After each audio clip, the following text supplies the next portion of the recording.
What is up, you amazing people? It's Nima here, and today I'm going to try to put up two videos because they're both going to be relatively short, comparable to a lot of my other videos. And this all starts with this first review that I'm doing because I said I was going to review this game, and I'm a man of my word, so I'm going to do it, but I wasn't able to get very far in it, and I don't know, I'm very torn on it. But this game is called Classic Racers Elite. Now, it's going to be on sale at the end of the month for like $4.99, and it's relatively fun. I say that as a person who wasn't able to get that far in the game. So this game is incredibly bare bones. There's a championship mode and a free run mode. That's really about it. You're given about 4 cars that you can choose, and you can actually choose their colors, which is, I guess, cool. Graphically, the game's alright. Like, it looks pretty good, honestly. Now, that's just kind of the graphics. If you go beyond that, though, you realize that a lot of that is just 2D background, meaning when you go through, like, bushes or something like that, there is absolutely no resistance. It's like they're not really there.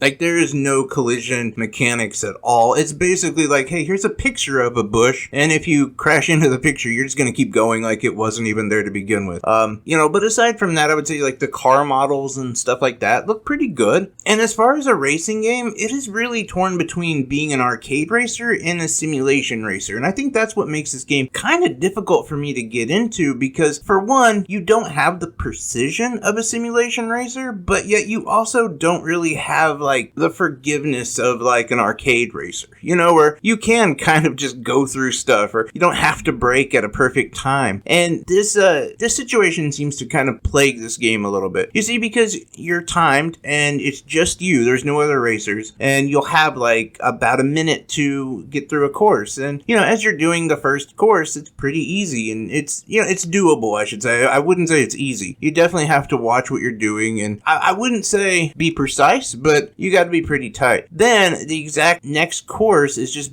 basically the same thing, but with hay barrels in the way. And it'll tell you which way you should go. And to be honest, this is where the game really, for me, just starts breaking up, because it starts to become apparent that this game starts to just repeat. Like, here's one course, and now here's the second one, but you have these little obstacles to get around. And it's possible to do it, and sure, you can switch cars, and there's some that are going to be better at handling, some that have better speed. But at the same time, you get this point of, like, why am I doing this? It's not that fun. There isn't really a progression system that I can tell anyway. There doesn't seem to be much growth in the game.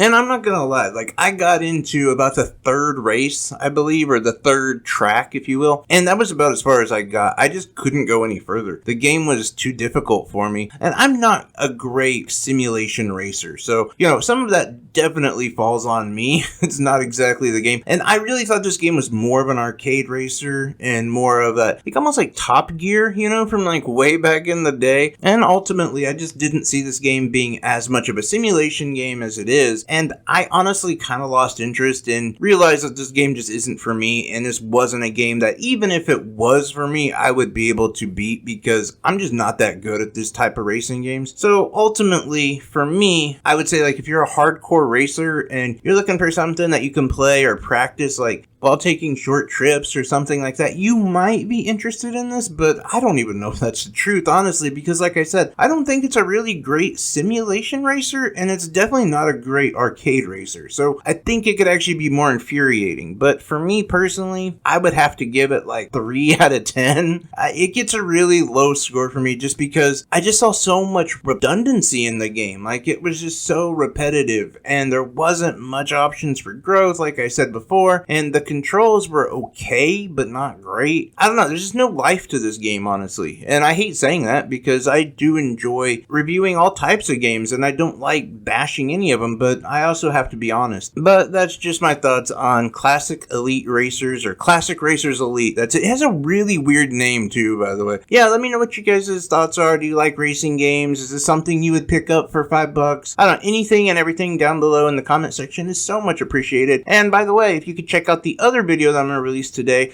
which is more on the future of the Switch and maybe even the future of gaming to an extent. It's not like a prediction video or something like that, just more of just an open conversation. Anyway though, check that video out if you get a chance. Love y'all, take care, bye bye.